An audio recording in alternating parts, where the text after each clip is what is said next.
Alléluia. Merci Seigneur. Voilà. Je vous laisse prendre place, s'il vous plaît. Sans plus tarder, on va commencer ces moments. Merci Seigneur. Voilà. Voilà, on est content de se retrouver aujourd'hui pour ce beau moment d'engagement, moment où une vie va s'engager avec le Seigneur. C'est une joie pour nous. Alléluia. Et comme je le disais avec un petit peu d'humour en souriant, je ne vais pas citer de nom, ils se reconnaîtront, il y en a. Regardez bien comment ça se passe, parce que dans quelques temps, ce sera votre tour. Je ne vais pas dire suivez mon regard, mais bon, je veux vendre personne. Gloire à Dieu, gloire à Dieu. Voilà, on va prier le Seigneur et puis après on va commencer ces moments, on va se réjouir. Je vais laisser alors ce matin parce que c'est une jeune fille qui va s'engager avec le Seigneur. On a voulu rajeunir un peu. Voilà, parce que les vieux, c'est bon. Voilà. Enfin, les vieux, c'est moi, quoi. Voilà. Donc, voilà. Donc, ils nous conduiront dans quelques chants et ensuite on aura un moment comme on le fait chaque fois, pour expliquer le baptême. On aura une présentation d'enfants. On va prier pour un petit enfant, que le Seigneur le bénisse. Alléluia. Le baptême, et puis on écoutera la parole ensemble. Amen. On prie le Seigneur. Seigneur, merci pour ta grâce. Merci encore ce matin pour la joie d'être ensemble, d'être là. Seigneur, merci parce que c'est toi qui prends soin de nous et ce matin nous voulons te louer, nous voulons te bénir, nous voulons être reconnaissants. Merci Seigneur parce que je suis convaincu, je le sais, il y a de la joie dans le ciel, Seigneur, pour un seul pécheur qui se repent, Seigneur. Et ce matin nous sommes dans la joie de voir, Seigneur, Julia s'engager avec toi. Merci parce que, Seigneur, inlassablement, tu ne cesses de parler, tantôt d'une façon, tantôt d'une autre. Et je te prie pour qu'encore ce matin, tu parles à des cœurs, Seigneur. Tu nous amènes plus loin avec toi. À toi soit la gloire, Seigneur, ce matin. Que tu passes dans les rangs, que tu étendes tes mains, que tu te glorifies. Et que, Seigneur, encore, tu manifestes ta gloire au nom de Jésus. Amen. Amen. Je voudrais juste vous lire un verset en introduction, et je leur laisse la place. C'est David qui disait dans le psaume 103, « Mon âme bénit l'Éternel, que tout ce qui est en moi bénisse son saint nom. Mon âme bénit l'Éternel et n'oublie aucun de ses bienfaits. » Amen. Et c'est ce qu'on veut faire ce matin. On ne veut pas oublier tout ce que le Seigneur a fait. D'ailleurs, je crois que le premier chant, c'est ça. Allez. Oui, c'est ça. C'est « Bénis l'Éternel, ô mon âme ». Jean-Luc, un peu plus fort. Je vais interroger les enfants parce que je vois qu'ils sont tous dans la salle. Est-ce que vous vous rappelez de l'histoire de Jéricho? Le gros blanc. Bon, je vais demander aux plus vieux alors. L'histoire. Combien de fois ont-ils tourné? 7 fois. Alors, ils ont tourné pendant 7 jours. Les 6 premiers jours, ils ont tourné 1 fois. Et le 7e jour, ils ont tourné 7 fois. Voilà, donc ça ne fait pas exactement 7 fois. Voilà, et en fait, ce matin, et quand ils ont tourné, au bout de la 7e fois, c'est au bout de la 7e fois, après 6 fois plus 6 fois du silence, au bout de la 7e fois, les murailles se sont écroulées. Et c'est la louange du peuple de Dieu qui, quand il a tourné et qu'il a crié, que les murailles sont tombées. Et ce matin, c'est ce que nous voulons faire. Nous voulons louer le Seigneur. Nous tournons des fois, nous tournons en rond. Ça vous arrive de tourner en rond, de tourner en rond, de tourner en rond. Ça y est, vous avez assez tourné. Aujourd'hui, les murailles vont tomber. Alors, on va se réjouir devant le Seigneur et on va chanter « Bénis l'Éternel, ô mon âme ». Je vous invite à vous lever, s'il vous plaît.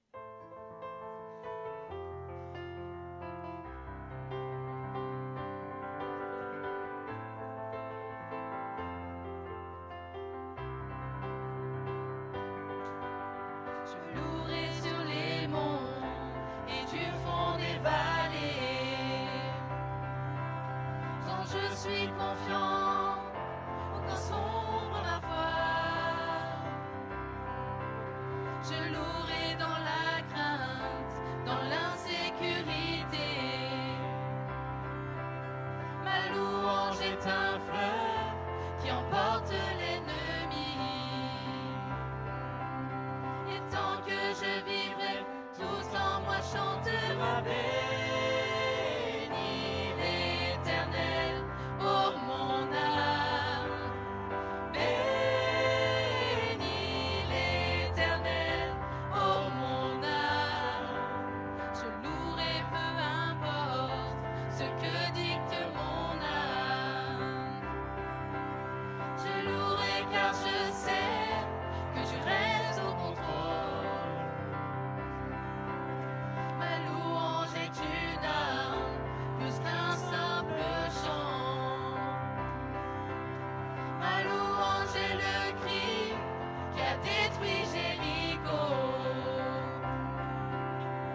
tant que je vivrai, tout en moi chantera béni l'Éternel, oh mon âme.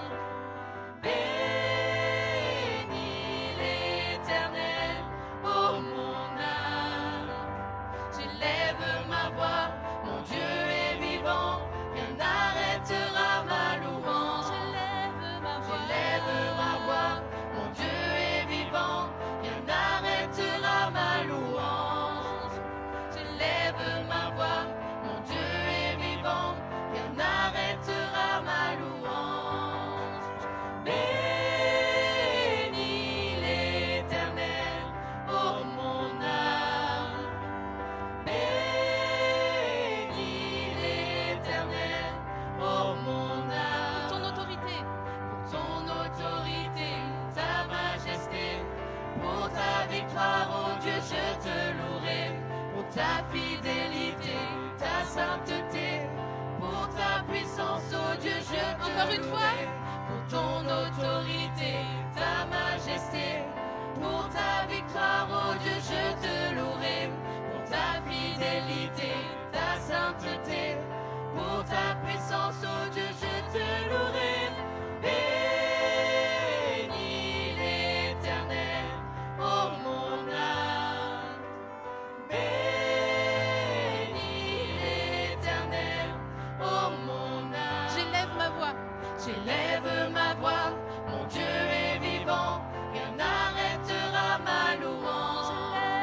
J'élève ma voix, mon Dieu est vivant, rien n'arrêtera ma louange. J'élève ma voix, mon Dieu est vivant, rien n'arrêtera ma louange.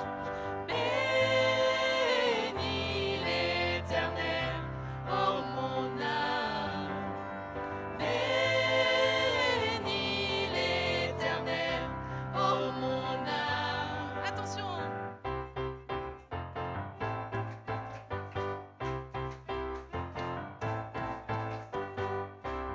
Je me réjouis dans le nom du Seigneur. Je me confie dans le nom du Seigneur. Je lève les mains dans le nom du Seigneur. Je chante de joie dans le nom du Seigneur. Je célébrerai le nom de celui que mon cœur aime. Oui, je bénirai le nom de mon Sauveur. Je célébrerai le nom de celui que mon cœur aime. Oui, je bénirai le nom du Seigneur.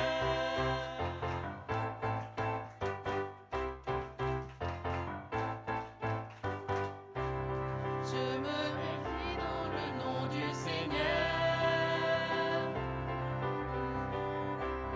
Je me confie dans le nom du Seigneur. Je lève les mains dans le nom du Seigneur. Je chante de joie dans le nom du Seigneur. Je célébrerai le nom de celui que mon cœur aime. Oui, je bénirai le nom de mon Sauveur. Je célébrerai le nom de celui que mon cœur aime. Oui, je bénirai le nom du Seigneur. Je célébrerai le nom du Seigneur. Je célébrerai le nom du Seigneur. Je célébrerai le nom du Seigneur. Je célébrerai le nom du Seigneur. On peut acclamer le Seigneur.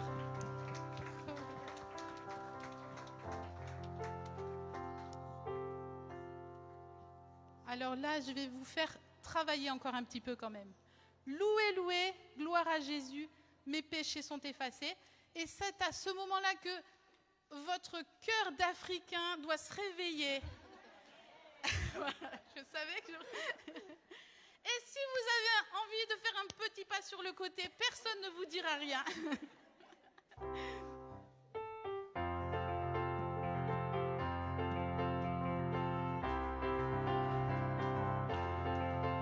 Louez, louez, gloire à Jésus, mes péchés sont effacés.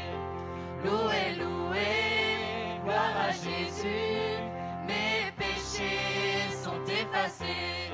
Louez, louez, louez, amen, alléluia. Louez, louez, louez, amen, alléluia. Louez l'Éternel, louez l'Éternel, louez l'Éternel, louez l'Éternel,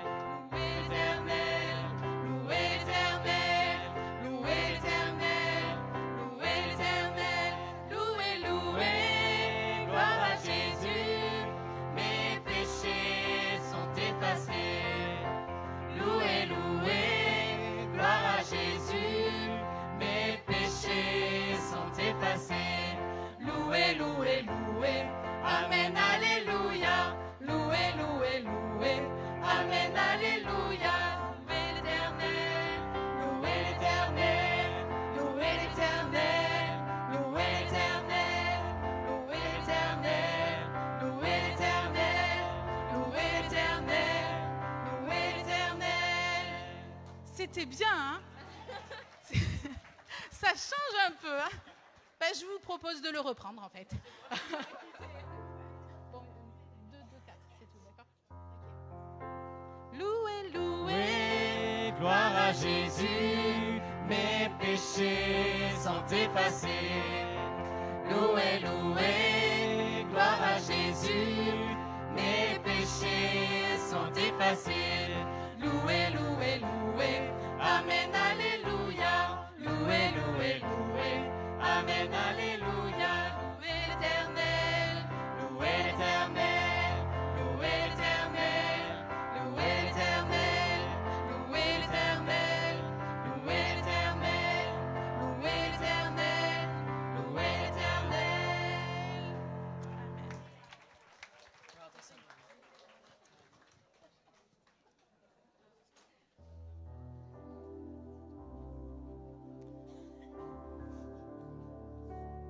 Maintenant, on va prendre un des chants préférés de Julia.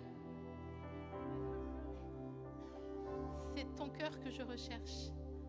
Et en fait, au-delà du fait que ce soit un des chants préférés de Julia, c'est aussi notre désir ce matin, c'est de rechercher le cœur de Dieu. C'est de le laisser nous parler. On veut entendre sa douce voix, on veut le laisser toucher notre cœur.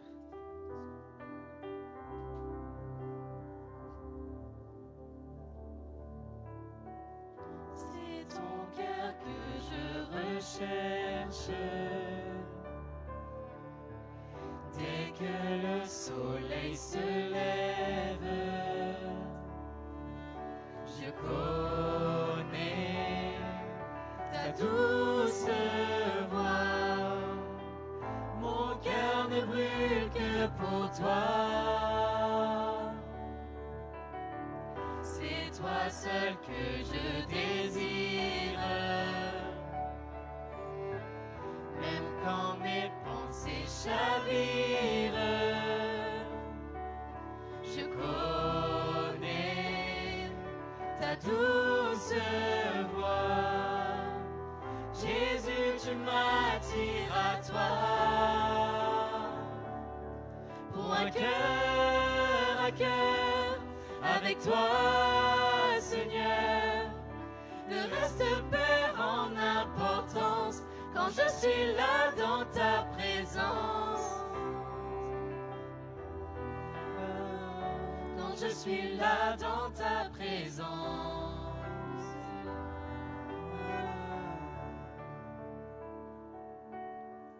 Dans tes bras je me repose. Tous mes fardeaux je les dépose. Je connais ta douce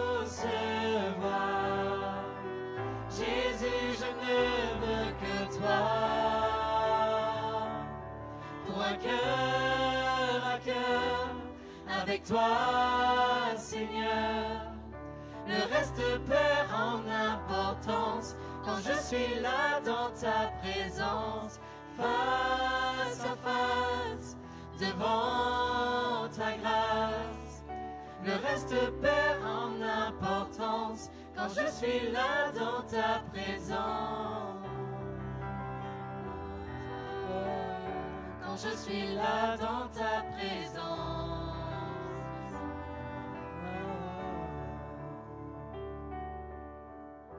Je plie le genou, j'abandonne tout. Le seul désir de mon cœur, c'est ton cœur.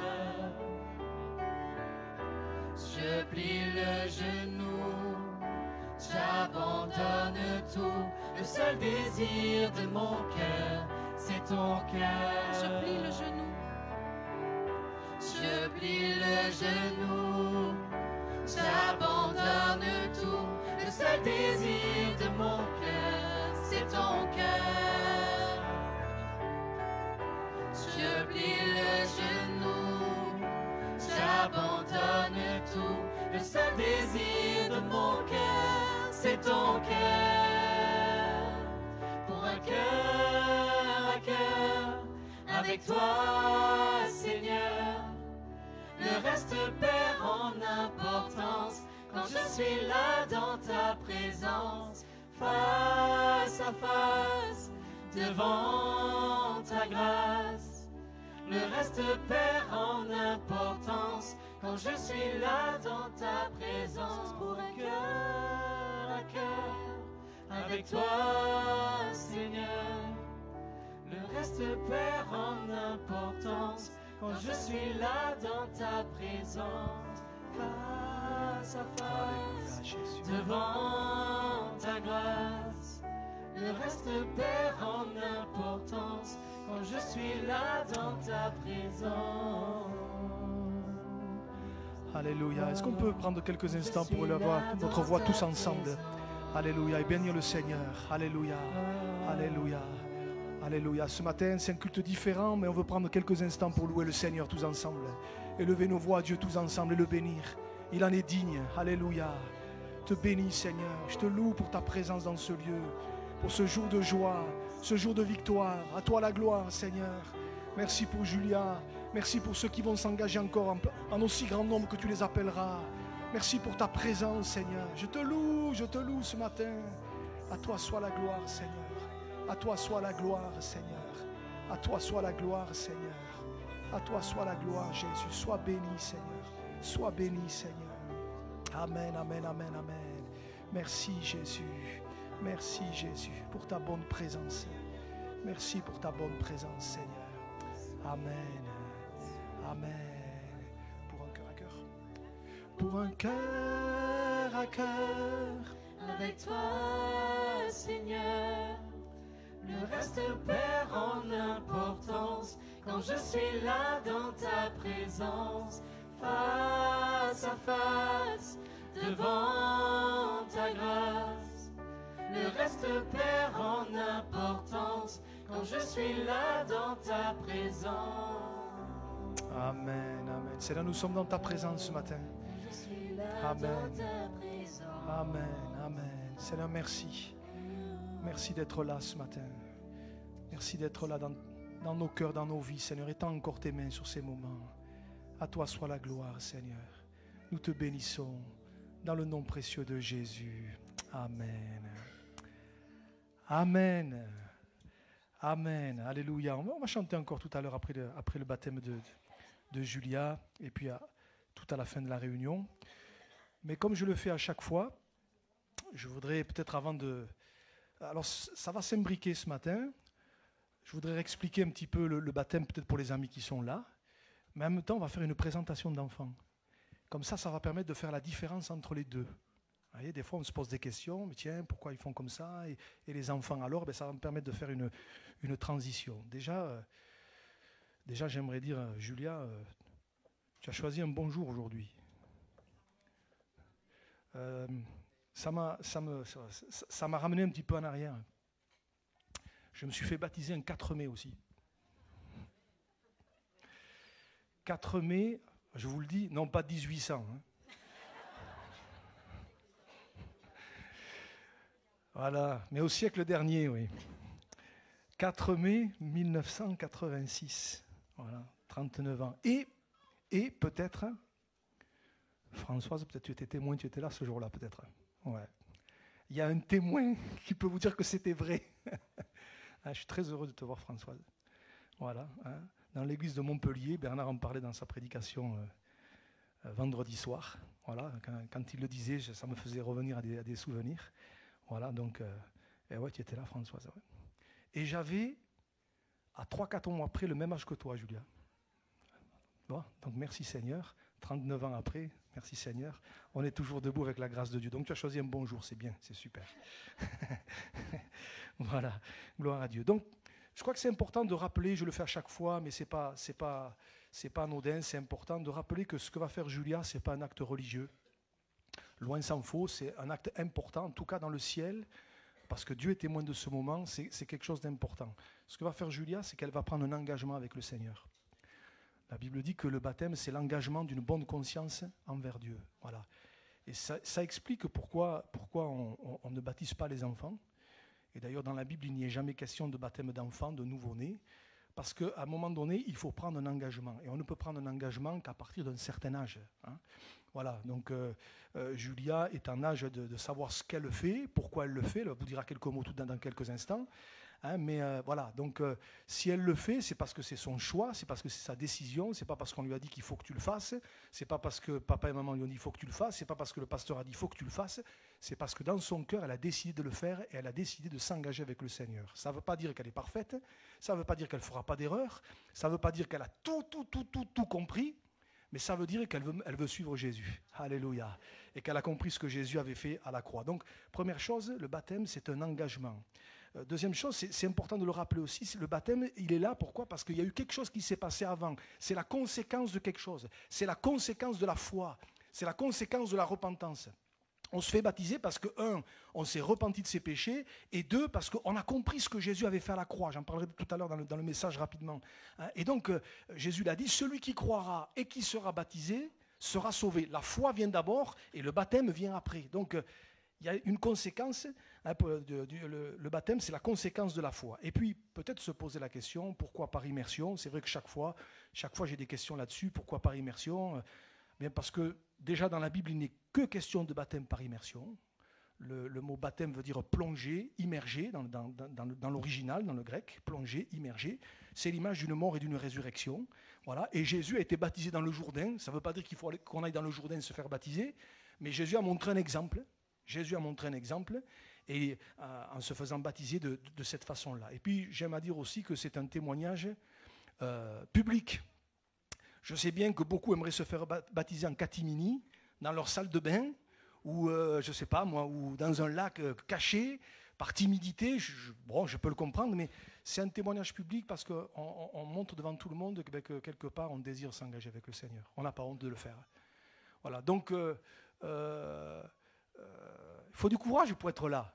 Parce que nous, on est assis sur notre chaise, on est tranquille. Hein, mais quand on se trouve là, c'est pas la même, hein, n'est-ce pas ? C'est pas la même. Hein, voilà, mais tu verras, Julien, dans quelques instants, c'est pas la même.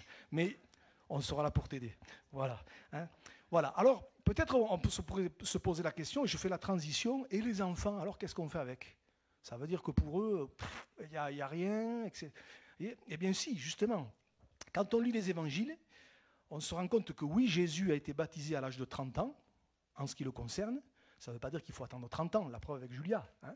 Mais Jésus a été baptisé à l'âge de 30 ans. Mais quand vous lisez les évangiles, je vous lis le texte, c'est Luc chapitre 2, versets 21 à 23.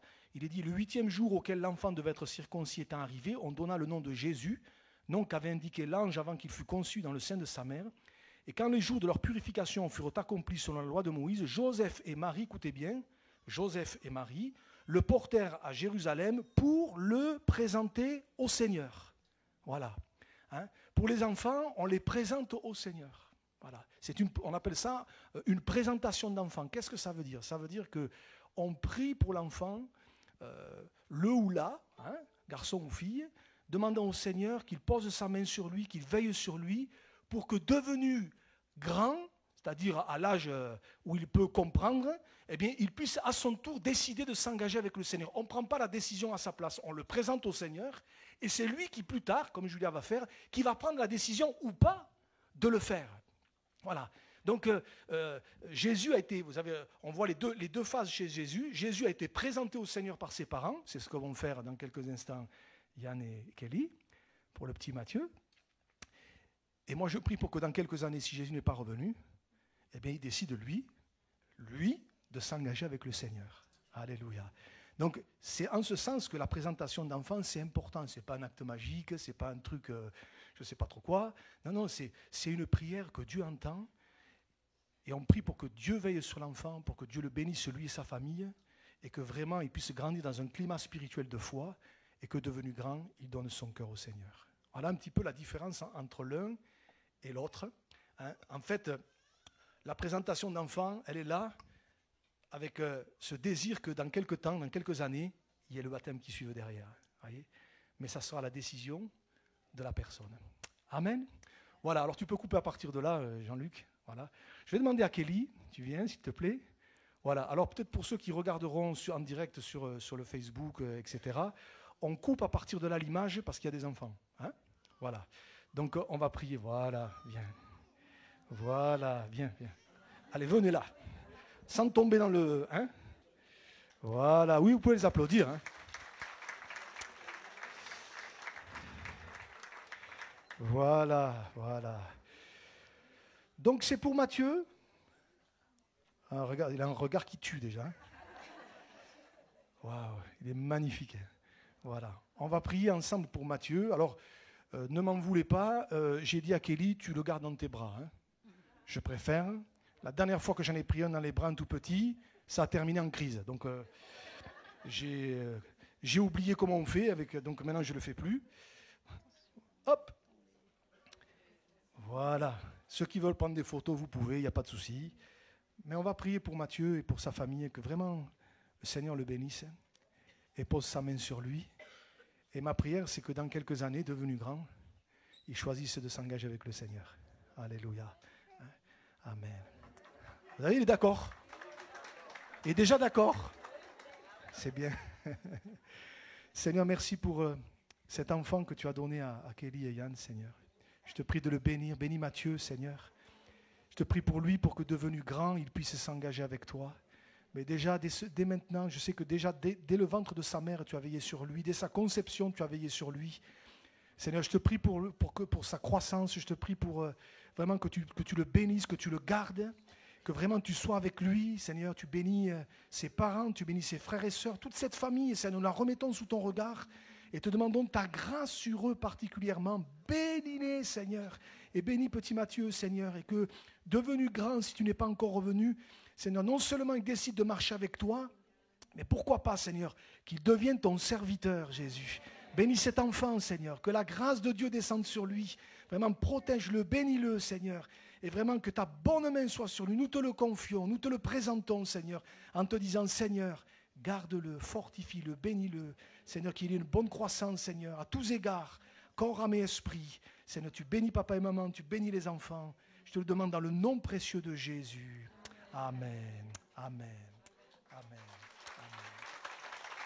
amen, amen. Voilà. Priez pour lui, mais je prie pour les autres aussi. Hein, parce que on a prié pour qu'il devienne peut-être un serviteur de Dieu, mais les autres aussi, hein, je sais. Amen. Hein, amen. Allez, ouais, voilà. Hein, il n'a pas pleuré encore, c'est bien. Voilà. Merci Seigneur. Voilà. Oui. Allez Julia, tu viens avec maman si tu veux. Ouais, comme tu veux. Allez, encouragez-la un peu, c'est pas facile. Voilà. Je me souviens qu'il y a 3 mois, c'était Anna et Jean. Maintenant, c'est Julia. Mais d'ici quelque temps, peut-être, j'en dis pas plus. Voilà. On prie pour Bernard, que le Seigneur le bénisse là où il est. Hein, que le Seigneur pose sa main sur Bernard. Hein. un des premiers mots qu'il m'a dit quand il a retrouvé la conscience, etc., c'est une des premières choses qu'il m'a dit, je veux me faire baptiser. Alors j'ai dit, Bernard, on va attendre un peu, parce que là, c'est un peu compliqué, là, avec tous les fils qu'il y avait. Mais dès que voilà, j'ai dit, dès que la convalescence est finie, on sera content déjà de le revoir au milieu de nous. Et puis on verra dans un second temps pour l'engagement. Amen. Voilà. Alors aujourd'hui, c'est Julia. Hein. Tu tiens le micro ou tu le tiens comme tu sais, Ok. Bonjour à tous, je m'appelle Julia et j'ai 14 ans. Alors pour commencer, quand je suis née, j'ai vécu ça avec ma mère jusqu'à mes 4 ans. Du côté de ma mère, j'ai vraiment grandi avec un cadre stable et avec tout son amour qui m'a énormément aidée dans ma construction. Ensuite, à l'arrivée de mon beau-père, il m'a acceptée comme sa fille et de même pour moi, je l'ai acceptée sans difficulté. Mais d'un autre côté, j'ai eu beaucoup de problèmes car mon père, quand il était plus jeune, c'était un homme fêtard, violent et qui ne me prouvait pas son amour. Donc c'était vraiment dur parce que j'ai grandi avec ce manque que je n'arrivais pas à combler. J'ai essayé de trouver l'homme de ma vie qui saura me combler, donc j'ai vraiment essayé de l'attirer, mais à la place de ça, j'ai pas arrêté d'attirer des hommes qui étaient comme mon père, des beaux parleurs, etc. et qui m'ont blessée. À mes 7 ans, une femme est arrivée dans ma vie et qui est donc devenue ma belle-mère. Ça m'a détruite parce que je me disais alors il aime une étrangère et pas moi, alors que moi je suis sa fille et j'étais là avant elle. C'est comme si on me dégageait et on me remplaçait de ma place que j'essayais durement d'avoir dans le cœur de mon père. Donc en gros, il y avait que moi qui l'aimais pas. Je faisais la misère à ma belle-mère, je la détestais, je voulais à tout prix qu'elle s'en aille. Ensuite, à l'époque, je me disais chrétienne par tradition. Je ne connaissais réellement pas Dieu.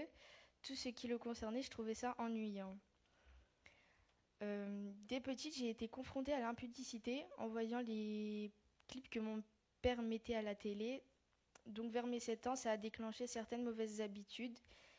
Et de plus, j'ai commencé à copier ces femmes dans les clips. Et ces dépendances ont duré 6 ans. Je me trouvais bizarre, je pensais que j'étais la seule dedans. Je cherchais vraiment des réponses à mes questions, mais j'arrivais pas. Les réponses du monde ne me convenaient pas. Ensuite, à mes 9 ans, j'ai commencé à me faire du mal, donc me mutiler. C'était vraiment par colère, je n'arrivais pas à me contrôler. J'avais des pensées et des images super violentes. Je me voyais me suicider. J'avais des pensées rabaissantes du genre personne ne t'aime, tu saoules à ta mère, elle aurait mieux fait de t'avorter. Elle n'aurait pas tous ses problèmes avec ton père, elle aurait sa petite vie tranquille avec sa famille. Et elle serait heureuse, tu sers à rien, t'aurais dû mourir. Donc vous imaginez bien que c'était devenu incontrôlable. Et ça me faisait peur parce que je voulais pas mourir malgré ces pensées, puisque c'était incontrôlable. J'avais peur de me suicider sans m'être contrôlée. Un jour, en octobre 2023, ma mère s'était acheté une Bible et donc elle m'a proposé de m'en acheter une aussi. Et j'ai accepté avec joie. Je sais pas pourquoi, peut-être parce que je me disais que les réponses à mes questions seront dedans. De toute façon, j'avais tout essayé. Donc le premier verset de la Bible que j'ai lu, c'était juste le début de Jean 15, verset 16. Ce n'est pas vous qui m'avez choisi, mais c'est moi qui vous ai choisi. Et là, à ce moment-là, c'est là que ma vie a changé. En lisant ce verset, je me suis dit comment Dieu puisse me dire quelque chose comme ça. C'était vraiment incroyable pour moi, ça m'a vraiment foudroyé le cœur. Je me sentais importante aux yeux de quelqu'un. Mais je me disais comment moi, une personne de si imparfaite, puisse dire que c'est lui qui m'ait choisi et non moi. Donc, dans mon cœur, j'ai vraiment senti son amour me remplir entièrement. C'était incroyable, ça faisait tellement du bien. C'était vraiment un soulagement. Ce jour-là, lorsque j'ai continué de lire ma Bible, j'ai vraiment eu un discernement du bien et du mal par rapport à ma vie. Mais malgré cela, le lendemain, ces mauvaises habitudes sont revenues et j'ai senti le poids et la gravité de ces péchés que je n'avais jamais connus auparavant. Parce que j'avais eu conscience que c'était mal ce que je faisais. Je me sentais pas bien du tout. Mais je me suis dit que Dieu, vraiment, après ça, il...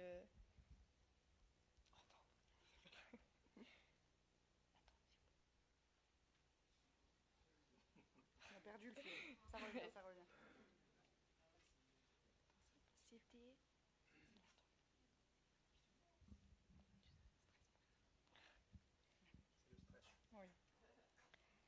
Oui. Donc, je disais quoi déjà ? Je t'ai dit que Dieu, vraiment, il t'aimait. Ah non. Qui m'aimait Oui, pas voilà. après ce que je venais de faire. Donc, voilà.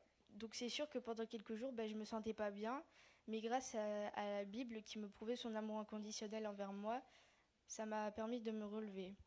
En janvier 2024, quand Dieu dit vraiment mettez les choses à la lumière, c'est vraiment pour nous libérer. Parce que ma mère m'avait posé une question qui concernait mes mauvaises habitudes, et là déjà que j'étais pas très à l'aise avec ces sujets, elle me posait la question. Mais moi, dans mon cœur, il y avait plus de demi-tour, c'était le moment de tout avouer. Donc je lui ai tout raconté, et après lui avoir tout expliqué, j'avais cette sensation que mes péchés étaient dans mon dos, du genre une carcasse qui était enlevée. C'était vraiment une sensation agréable. C'était une délivrance. Grâce à ça, tout a changé. Je me sentais mal lorsque des hommes me regardaient d'un regard sale. Lorsque je mettais des tenues que je mettais d'habitude, j'étais mal à l'aise. Je me sentais dénudée, tout avait changé. Puis là, en 2025, je suis allée à un camp de jeunes chrétiens.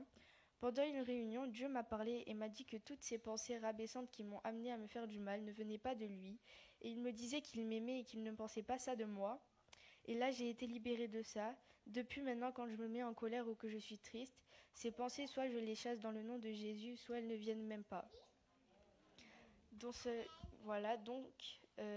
grâce à sa parole et son amour, il m'a montré qu'il a toujours été là. Il est mort pour moi, alors je vis pour lui. Il nous aime tellement, personne n'est jamais trop sale pour venir à lui. Dieu ne regarde pas aux péchés ni aux attitudes, il regarde les cœurs. C'est vraiment important de le comprendre, ça, Dieu vous aime.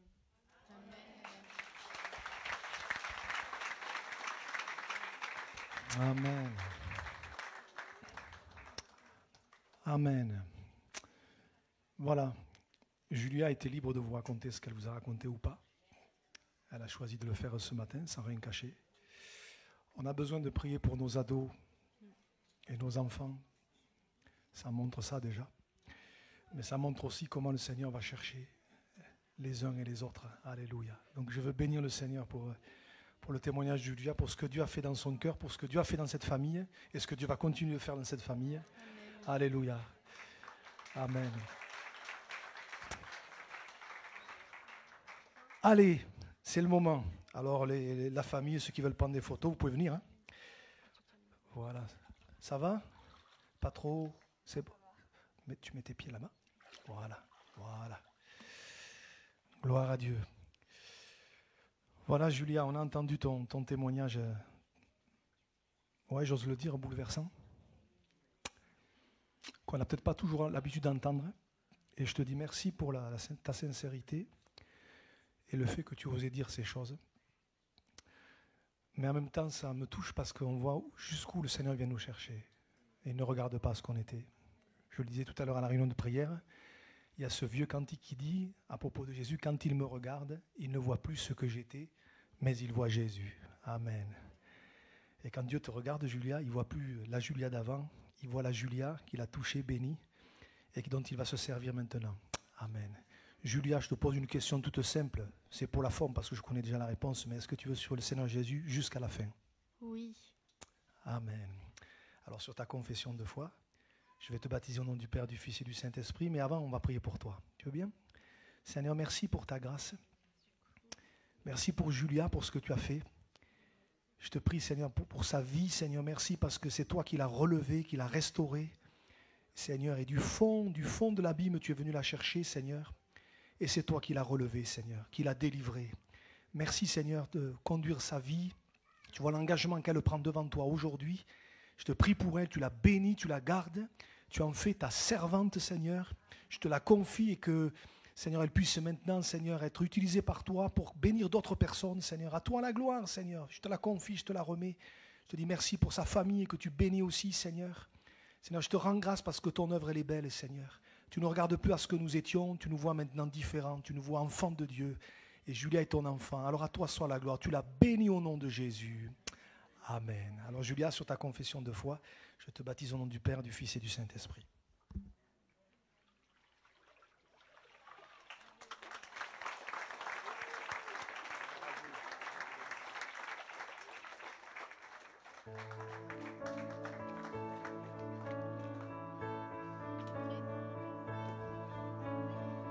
Qui suis-je pour que le roi des cieux m'ouvre ses bras? Perdu mais trouvé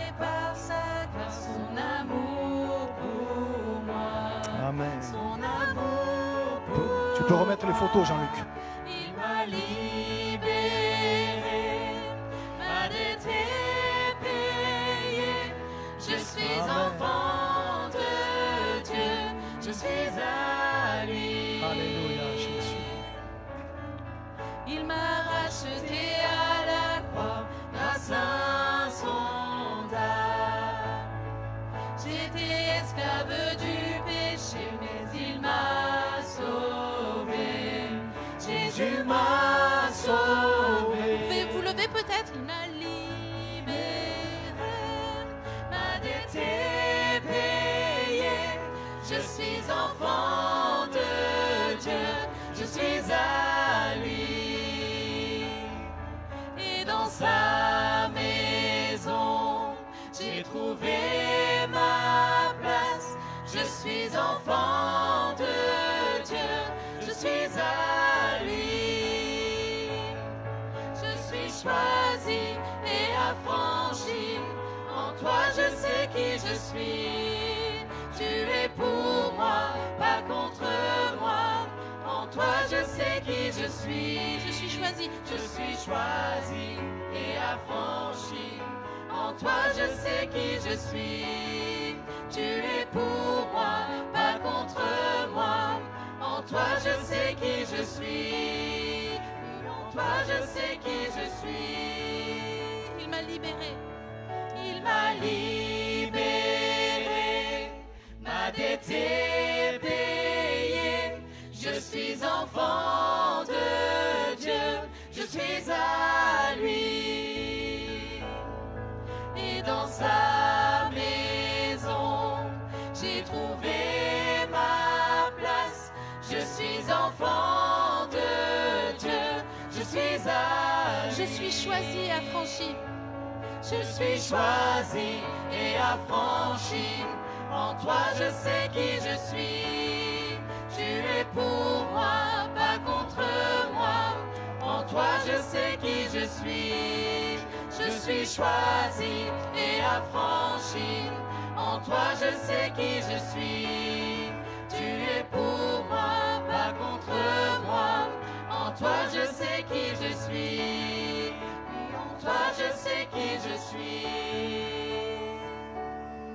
Il m'a libéré, ma dette est payée.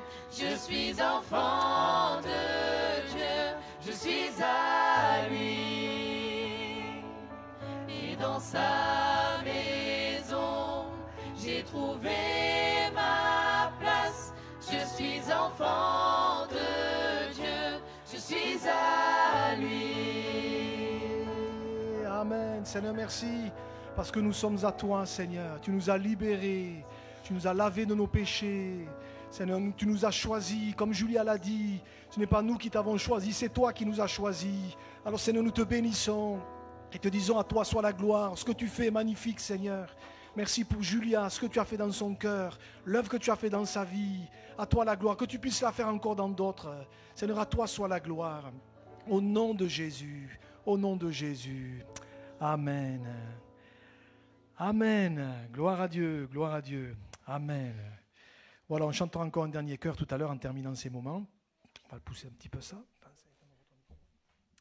Gloire à Dieu.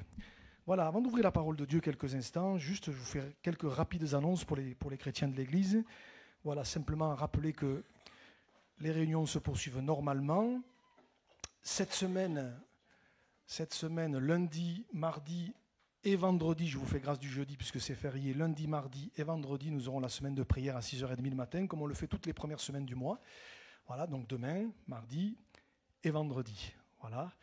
Et puis rappelez que peut-être aussi ce samedi pour les jeunes, mais ils recevront par WhatsApp, ils ont l'habitude, un message ce samedi pour les jeunes. À 18h30, on se retrouvera et on fera la deuxième partie de ce qui a été fait samedi dernier, une deuxième partie sur les relations amoureuses. Voilà, ça a été un succès la semaine dernière, c'était vraiment bien avec le pasteur Nathanaël Koudougou de Aix. On fera une deuxième partie avec une petite surprise. Voilà, donc les jeunes, vous voulez savoir la surprise? Vous venez. Voilà. Je ne vous la dévoile pas. Voilà, une petite surprise et on se réjouira. Hein, samedi à 18h30. Voilà, j'ai oublié, oui. Après le culte, on se retrouve pour un moment convivial derrière, comme on le fait chaque fois qu'il y a un baptême. Ne partez pas vite. Si vous devez partir, partez. Mais sinon, on se retrouve derrière, vous suivez là-bas. Et puis, on aura un moment fraternel. Et je pense que c'est bien comme ça. Alléluia. Voilà, on va ouvrir la parole de Dieu quelques instants. Et je voudrais le faire le plus simplement possible. Je ne serai pas long non plus, mais je voudrais saisir l'opportunité de ce moment et de ce que Julia a partagé dans son témoignage, parce que je crois que c'est important. En fait, quand je pensais à ce moment, à ce baptême, quand je pensais à Julia, je savais plus ou moins un petit peu ce qu'elle allait partager, etc. Il y a un texte qui est venu sur mon cœur tout de suite et je voudrais le partager avec vous. Pour ce moment, c'est ce texte où il est question de Jésus sur la croix. Le texte de la crucifixion. Il y a 15 jours, nous avons fêté la Pâque. Et je m'adresse à des gens pour la plupart convaincus. Nous savons tous que la Pâque, ce n'est pas les œufs en chocolat. Ce n'est pas les poules en chocolat, c'est pas ça la Pâque. La Pâque, c'est ce moment où Jésus donne sa vie sur la croix pour chacun d'entre nous. La Pâque, c'est ce moment où Jésus meurt mais ressuscite le matin du 3e jour. La Pâque, c'est ce moment où Jésus sur la croix donne sa vie pour nous sauver, verse son sang pour que nos péchés soient effacés. Alléluia. C'est tout ça la Pâque. Voyez ? Et je voudrais lire ce texte avec vous ensemble parce que je crois que c'est important dans un moment comme celui-ci. On va le lire, regardez avec moi, Luc chapitre 23. Luc chapitre 23, et on va lire du verset 32 au verset 48. Voilà, un texte qu'on connaît bien, j'aurais pu vous le lire dans Matthieu, mais on va le lire dans Luc. Hein, il nous est dit ceci, Luc chapitre 23, à partir du verset 32, il nous est dit « On conduisit en même temps 2 malfaiteurs qui devaient être mis à mort avec Jésus. Lorsqu'ils furent arrivés au lieu appelé Crâne, ils le crucifièrent là, ainsi que les 2 malfaiteurs, l'un à droite, l'autre à gauche. Jésus dit, « Père, pardonne-leur car ils ne savent ce qu'ils font. » Ils se partagèrent ses vêtements en tirant au sort. Le peuple se tenait là et regardait les magistrats se moquaient de Jésus, disant, « Il a sauvé les autres, qu'il se sauve lui-même s'il est le Christ, l'élu de Dieu. » Les soldats aussi se moquaient de lui, s'approchant et lui présentant du vinaigre. Il disait, « Si tu es le roi des Juifs, sauve-toi toi-même. » Il y avait au-dessus de lui cette inscription, « Celui-ci est le roi des Juifs. » L'un des malfaiteurs crucifiés l'injuriait, disant « N'es-tu pas le Christ ? Sauve-toi toi-même et sauve-nous. » Mais l'autre le reprenait et disait « Ne crains-tu pas Dieu, toi qui subis la même condamnation ? Pour nous c'est justice, car nous recevons ce qu'ont mérité nos crimes. Mais celui-ci n'a rien fait de mal. » Et il dit à Jésus « Seigneur, souviens-toi de moi quand tu seras entré dans ton règne. » Jésus lui répondit « Je te le dis en vérité, aujourd'hui tu seras avec moi dans le paradis. » Il était déjà environ la 6e heure. Il eut des ténèbres sur toute la terre jusqu'à la 9e heure. Le soleil s'obscurcit et le voile du temple se déchira par le milieu. Jésus s'écria d'une voix forte, « Père, je remets mon esprit entre tes mains. » Et en disant ces paroles, il expira. Le centenier, voyant ce qui était arrivé, glorifia Dieu et dit, « Certainement, cet homme était juste. » Et tous ceux qui assistaient en foule à ce spectacle, après avoir vu ce qui était arrivé, s'en retournèrent, se frappant la poitrine. Amen. En relisant ce texte que pour la plupart nous connaissons, il y a un petit détail qui a attiré mon attention, je crois que c'est tout sauf anodin, c'est un tout petit mot qui revient 2 fois. Ce petit mot, c'est le mot « là ». Vous l'avez d'abord au verset 33, où il est dit « Lorsqu'ils furent arrivés au lieu appelé Crâne, ils le crucifièrent là ». Et vous l'avez au verset 35, il est dit « Le peuple se tenait là et regardait ». Et justement, ce matin, très courtement, mais très simplement, c'est vers ce là que je voudrais vous conduire ce matin. C'est vers cet endroit-là que je voudrais vous amener. En fait, ce matin, je voudrais vous faire un petit voyage et vous amener là, à Golgotha avec moi. Je voudrais vous amener au pied de la croix. Parce que c'est là que tout s'est joué il y a 2000 ans.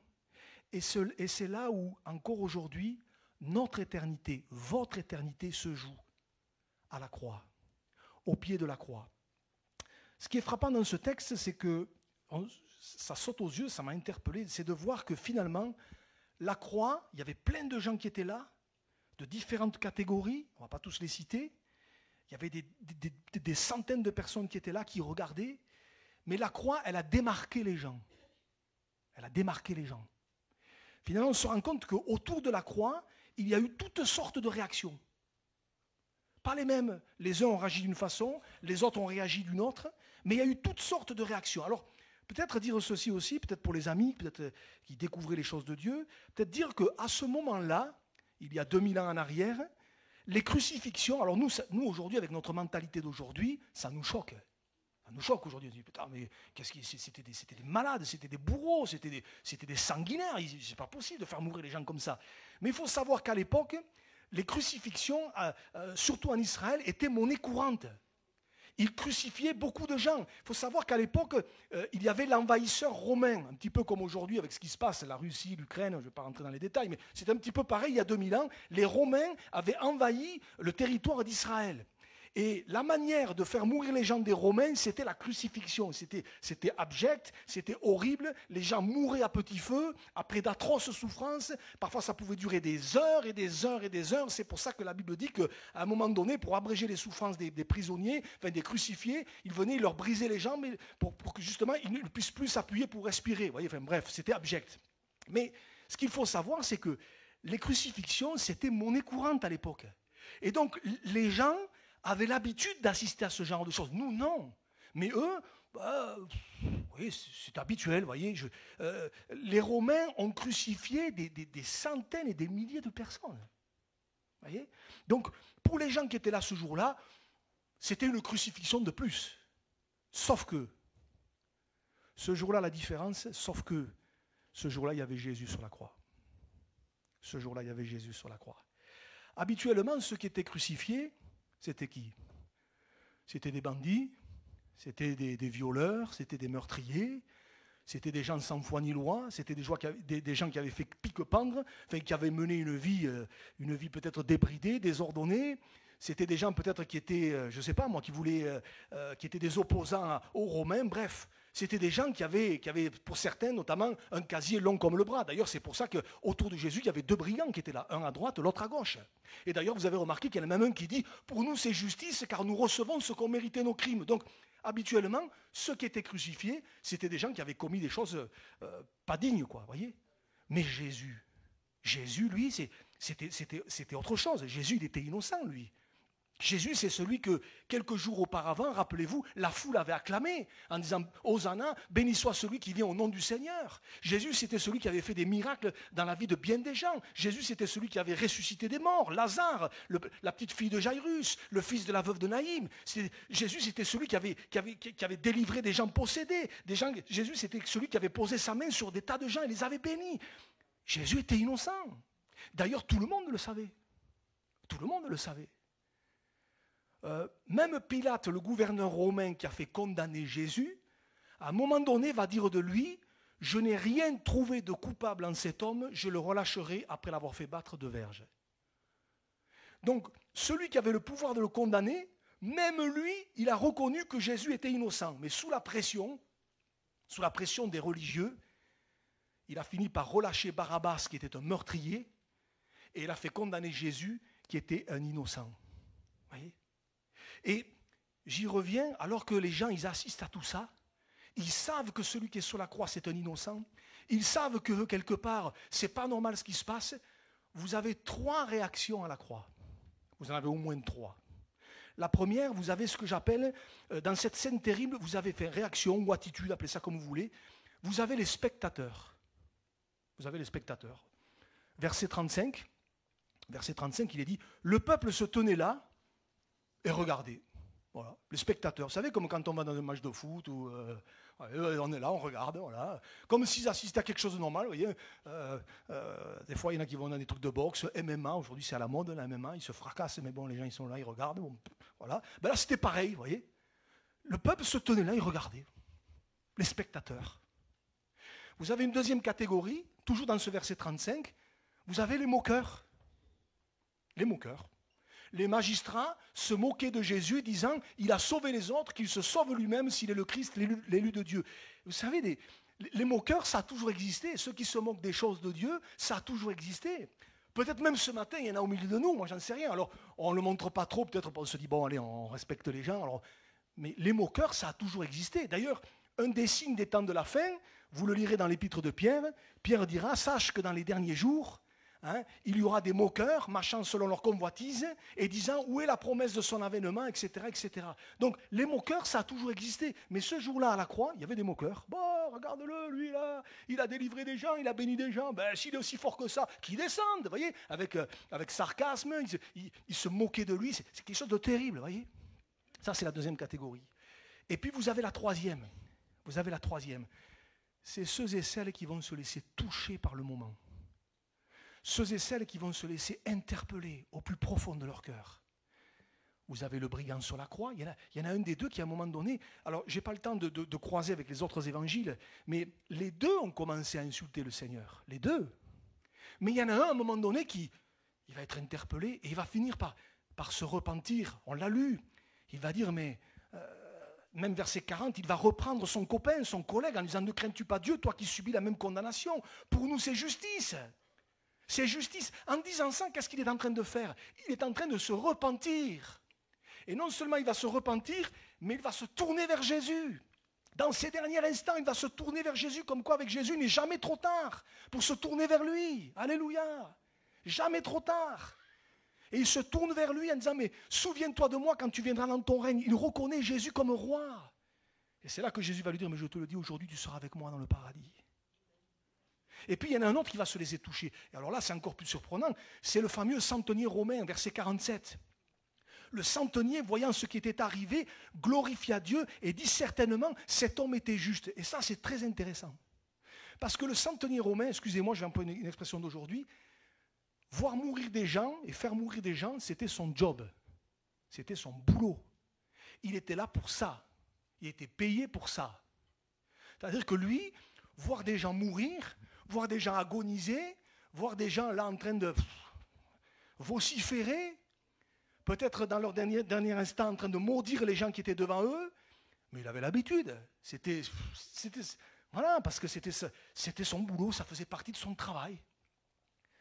Mais ce jour-là, ce n'était pas comme d'habitude.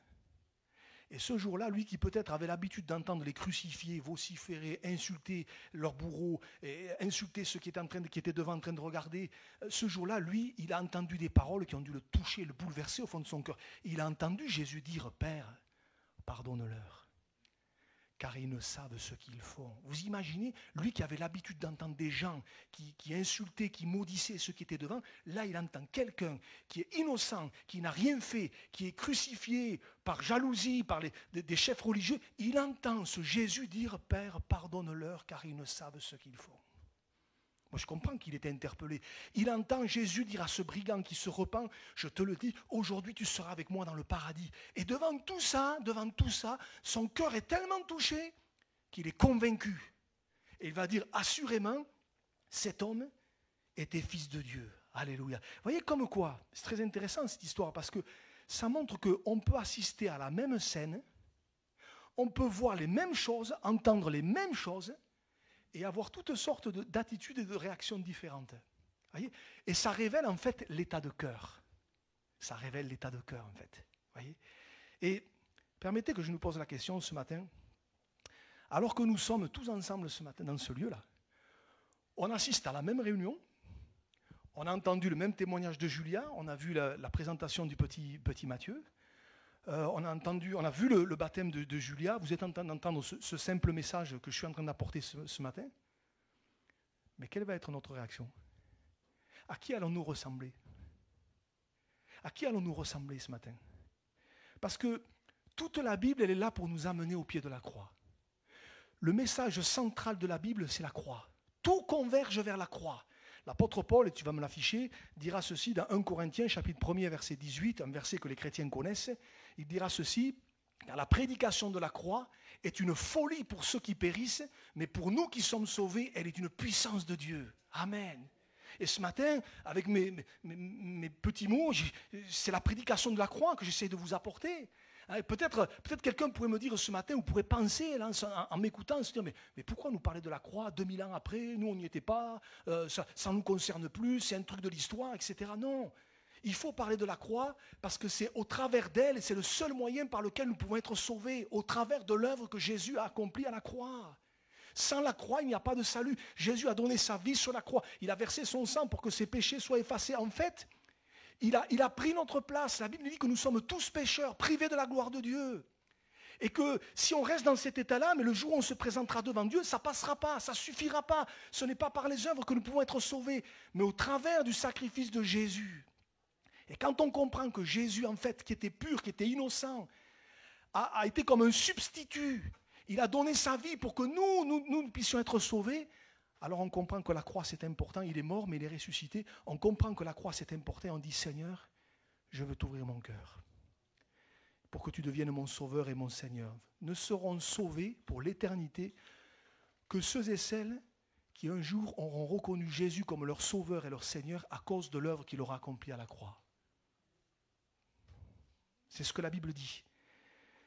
On a assisté tout à l'heure au baptême de Julia, qui malgré son jeune âge, je l'ai dit, j'avais le même âge qu'elle quand je me suis engagé, malgré son jeune âge, certainement elle n'a pas tout compris. Hein. Mais moi encore aujourd'hui, je n'ai pas tout compris non plus. Mais quand on a compris l'essentiel que Jésus a donné sa vie sur la croix pour nous, pour que nous soyons sauvés, quand on a compris qu'on est pécheurs et qu'on a besoin du Seigneur et qu'on se repent de ses péchés et qu'on dit Seigneur viens dans ma vie, quand on a compris ça, on a compris l'essentiel. On a compris l'essentiel. Alléluia. Et ma question ce matin, elle est ceci, face à la croix, à qui ressemblons-nous ce matin? Est-ce que nous allons rester que des spectateurs? On est là, on regarde, on écoute, on assiste. Mais ma foi, est-ce que je vais être un moqueur, même si je ne le montre pas trop? Peut-être quelqu'un à l'intérieur de lui-même est en train de se dire n'importe quoi, mais qu'est-ce qu'il raconte? Il est fada celui-là, Peut-être. Ou est-ce que nous allons être de ceux qui se laissent interpeller? Parce qu'on assiste au même moment. Hein. On assiste au même moment. Et ma prière, c'est que cet après-midi, ce matin plutôt, on soit comme ce centenier, on soit comme ce brigand. Qu'importe notre passé, qu'importe notre parcours, qu'importe notre arrière-plan, puisse réaliser, dire Jésus, je comprends que sur la croix il y a 2000 ans, tu as payé un prix important et inestimable pour moi. Il y a un autre détail qui m'a interpellé aussi dans cette histoire, et j'ai presque fini. Au verset 48, si tu peux le remettre, verset 48, il est dit « Tous ceux qui assistaient en foule à ce spectacle, après avoir vu ce qui était arrivé, s'en retournèrent se frappant la poitrine. » D'autres versions disent « s'en retournèrent en étant tristes. » Voilà. D'ici un quart d'heure, 20 minutes, grand max, ce moment va se terminer. Il y aura le moment convivial, certains vont rester, d'autres par obligation vont peut-être devoir partir, mais allez, d'ici une heure, on va tous retourner chez nous, on va tous partir chez nous, mais comment allons-nous partir chez nous? Est-ce qu'on va s'en retourner un petit peu comme ces gens-là? Ils s'en sont retournés, ouais, ils se sont frappés la poitrine, ils étaient tristes, mais ce n'est pas aller plus loin. Hein. Ou est-ce qu'on va s'en retourner chez nous en réfléchissant, en se disant, Seigneur, mais peut-être que je n'avais pas compris tout ça, je n'avais pas réalisé tout ça. Et on va retourner vraiment en se laissant toucher, interpeller. C'est important. Comment je vais partir? Est-ce que je vais switcher et passer à autre chose? La vie va reprendre le dessus? Ou est-ce que je réalise que ce matin, c'est peut-être un moment, un petit encart là, où le Seigneur est là pour parler à mon cœur, pour m'interpeller, parce que peut-être que je n'ai jamais réfléchi à ces choses. Peut-être que le Seigneur veut toucher ton cœur ce matin pour t'amener à réaliser la croix. Vous savez, le jour où on se présentera devant Dieu, parce qu'un jour on va se présenter devant Dieu, hein. Qu'on y croit ou pas, qu'on soit d'accord ou pas, un jour on va se présenter devant Dieu. Tu te présenteras devant Dieu. Tourne-toi vers ton voisin et dis-lui, tu vas te présenter devant Dieu. Eh ouais. Alors il y en a, vous leur dites ça, ils vont recevoir ça avec un grand sourire, ils vont dire, ah ouais, stop, super. Et il y en a, ils vont dire, peut-être il y en a qui vont faire, oh. Mais on va se présenter devant Dieu. Hein. Qu'on y croit ou pas, qu'on soit d'accord ou pas, tu vas te présenter devant Dieu.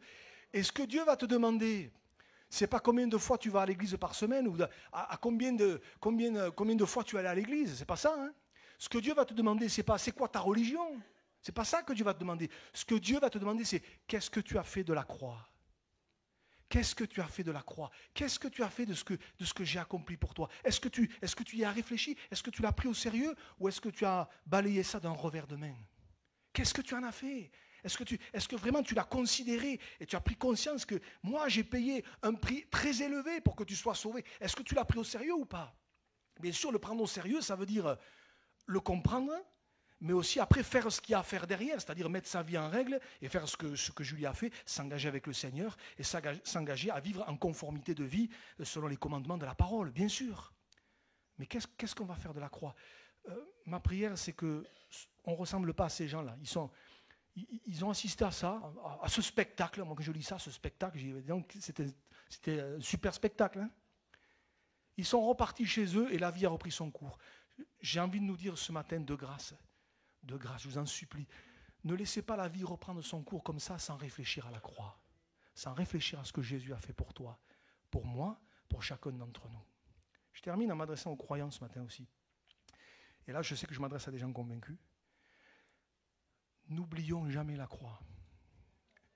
Mon frère, ma soeur, n'oublie jamais la croix. Ne t'habitue jamais à la croix. Ne nous habituons jamais à entendre le message de la croix. C'est tellement important. Parce que la croix, c'est le fondement de notre foi. S'il n'y a pas la croix, il n'y a plus rien, quoi. La croix, la mort de Jésus et la résurrection de Jésus. Voyez, c'est le fondement. Ne nous y habituons pas. Je pense à l'apôtre Paul, et on va faire défiler 2-3 textes. L'apôtre Paul, qui à un moment donné va s'adresser aux chrétiens de Corinthe. Et à Corinthe, il semblerait qu'ils avaient oublié un petit peu bien des choses. Alors Paul va leur rappeler des choses importantes. D'ailleurs, quand vous lisez les écrits de Paul, et je vous encourage à le faire, le message central de Paul, c'était la croix. C'était la croix. On a lu tout à l'heure ce texte. La prédication de la croix est une folie pour ceux qui périssent, mais pour nous qui croyons, elle est une puissance de Dieu. Mais regardez, par exemple, Paul dira à ces mêmes Corinthiens, 1 Corinthiens chapitre 2, verset 2, il leur dira cette parole: « Je n'ai pas eu la pensée de savoir parmi vous autre chose que Jésus-Christ et Jésus-Christ crucifié. » Paul parlait sans cesse et sans arrêt de la croix, parce que c'est le fondement, c'est la base du christianisme, c'est ça. Si vous enlevez cela, ça devient de la religion, quoi. Un truc mort, fade, où on s'endort, où il nous tarde la fin. Que ça finisse. Je suis né dans une famille où c'était ça, en fait, de la religion. Et je vais vous dire, mes 2 grands-mères étaient pieuses. Mais dans le vrai sens du terme. Hein. Et tous les dimanches, elles allaient à l'église, à la messe. Tous les dimanches. Et une des 2, du côté de mon père, elle y allait, faisait ce qu'elle avait à faire. Et j'avais mon grand-père, lui. Elle le tirait, elle le prenait, parce que alors lui, il n'en avait rien à cirer.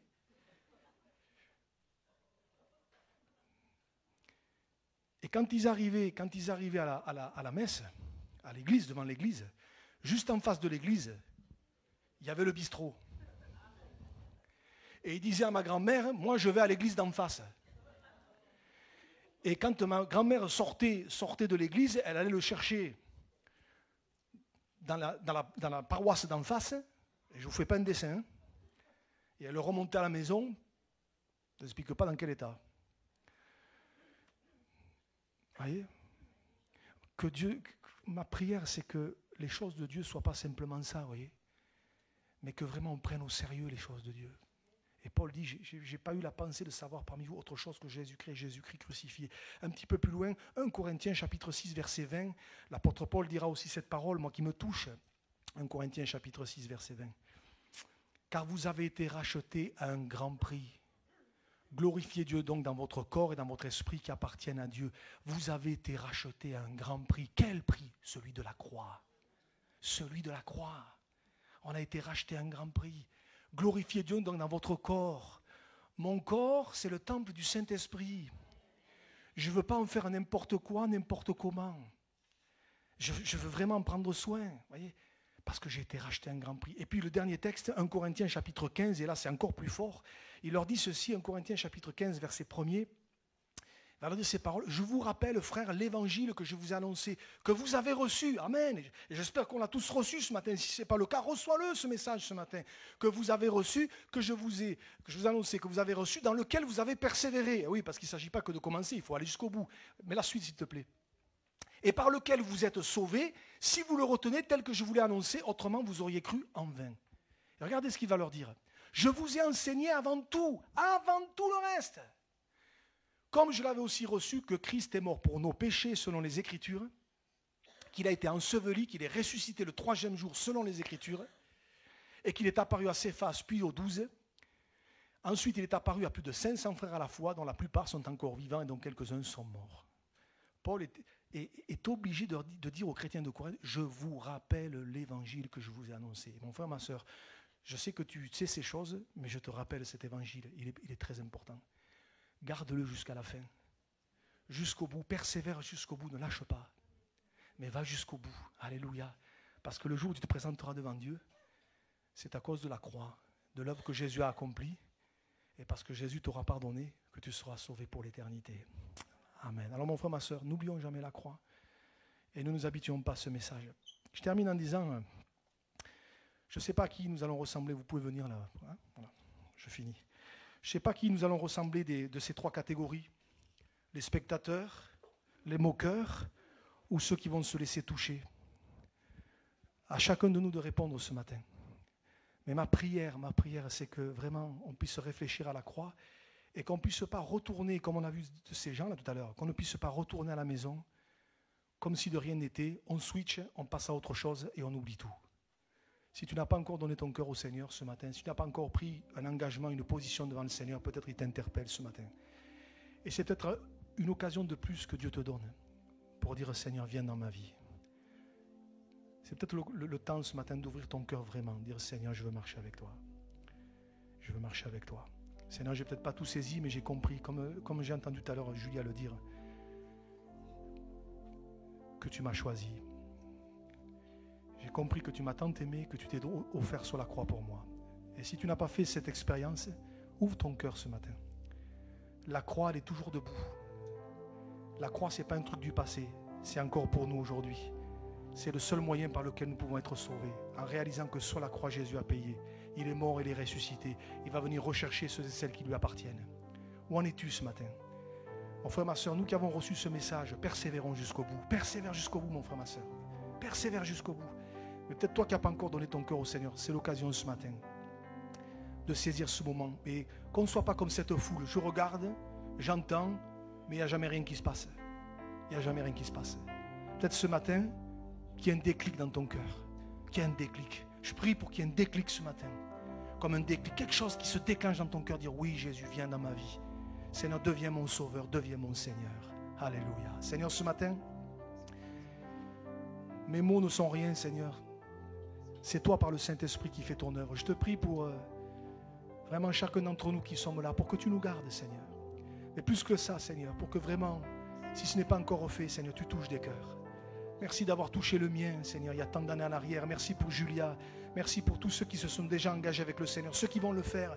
Mais je te prie peut-être pour ceux et celles qui n'ont pas encore fait ce pas ce matin. Touche-les, Seigneur, convainc-les par ton esprit. Et que, Seigneur, nous ayons la joie encore de voir des hommes et des femmes dire oui, Jésus, tu as payé le prix pour moi à la croix. Seigneur, merci parce que tu te révèles encore à qui veut bien, Seigneur, ce matin. À qui veut bien t'ouvrir son cœur. À toi soit la gloire, Seigneur. Alléluia. Qui veut ouvrir son cœur ce matin au Seigneur? Qui veut ouvrir son cœur? C'est pas à moi, c'est pas une religion, c'est pas à une église, c'est au Seigneur. Qui veut ouvrir son cœur, dire Seigneur, viens dans ma vie. Viens dans ma vie. Alors là où tu es, dis-lui Seigneur, viens dans ma vie, touche-moi. Comme Julia l'a dit, révèle-moi ton amour, révèle-moi Seigneur qui tu es. Et viens poser ta main sur moi. Et le Seigneur va le faire dans son amour et sa grâce. Amen. Amen. On va prendre ce chant ensemble en terminant. Qui nous dit homme de douleur, qui nous parle de Jésus sur la croix. Et qui nous dit, oh cette croix, ma rédemption, alléluia. On veut le chanter de tout notre cœur en terminant. Amen. Homme de douleur, fils de Dieu, trahi par les siens, le fardeau de notre péché sur Jésus fut posé. C'est lui qu'on a méprisé, faussement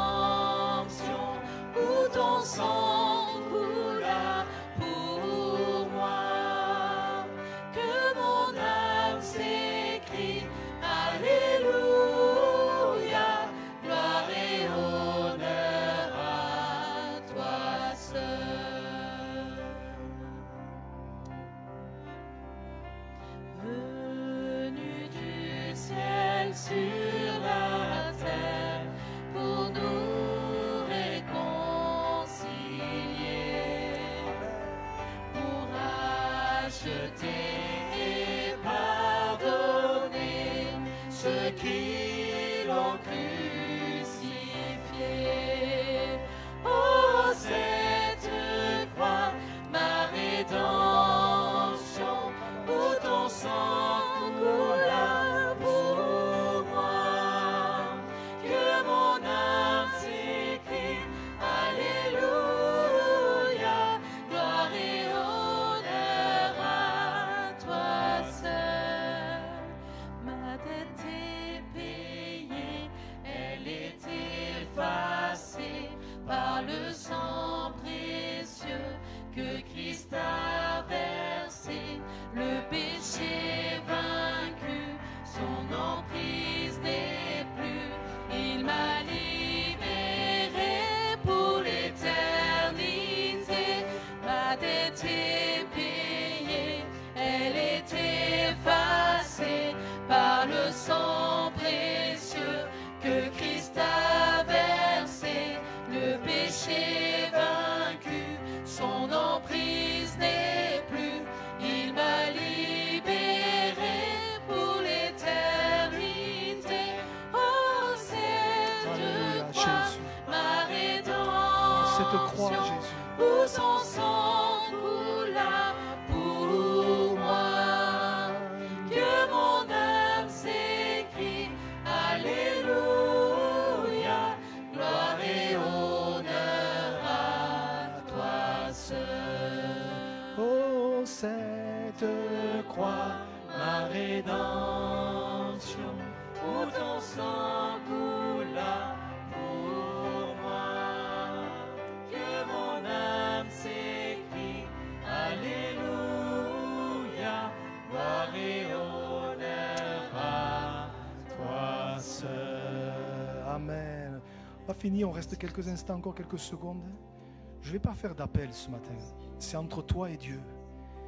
Mais peut-être ce matin, vraiment, le Saint-Esprit t'interpelle pour que tu te laisses toucher, interpeller. C'est peut-être un moment de Dieu pour toi, pour dire, Seigneur, viens dans mon cœur. Viens dans mon cœur, touche-moi, Seigneur, j'ai besoin de toi. Bénis ma vie.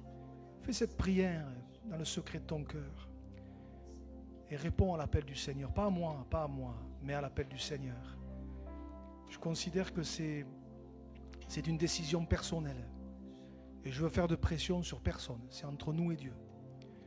J'ai béni le Seigneur ce matin avant le culte. Il se reconnaîtra, mais je ne vais pas citer de nom. Quelqu'un est venu me voir en me disant, je veux me faire baptiser. C'est sa décision. Moi, j'ai rien demandé. C'est sa décision. C'est sa décision. Il n'y a pas eu de pression, il n'y a pas eu un forcing derrière. Non, non, non, non, non. C'est notre décision. Et ce matin, tu es devant la même décision. Pas de te faire baptiser pour te faire baptiser. Ça, le baptême, c'est un acte d'obéissance. Mais la décision de suivre Jésus, de l'accepter comme Sauveur et Seigneur à cause de l'œuvre qu'il a accomplie à la croix. Ça, c'est ta décision. Et c'est entre toi et Dieu. Alors ce matin, réfléchis. Retourne pas à la maison comme cette foule, en passant vite à autre chose. Mais reçois Jésus dans ton cœur comme Sauveur et Seigneur. Amen. On va reprendre juste le refrain et on termine. Oh, cette croix. Juste. Cette croix, ma rédemption, où ton sang coula pour moi, que mon âme s'écrie, Alléluia, gloire et honneur à toi seul, gloire et honneur à toi seul. Seigneur, merci. Merci pour ta grâce, merci pour ces moments. Je te prie vraiment que ce soit des moments bénéfiques pour plusieurs, qu'ils puissent t'ouvrir leur cœur. Merci pour Julia. Merci Seigneur pour l'œuvre que tu continues de faire jusqu'à ce que tu reviennes. Seigneur, je te bénis encore et je te demande encore dans cette journée de nous garder. Seigneur, à toi soit la gloire. Bénis chaque famille et chaque personne dans ce lieu. Qu'elle soit bénie de toi, Seigneur, dans le nom précieux de Jésus. Amen. Amen. Que Dieu vous bénisse. Et on vous attend derrière là-bas. Et merci pour les sœurs qui ont tout préparé. C'est toi qui t'occupes des... Merci l'équipe. Ah ouais, merci, c'était cool.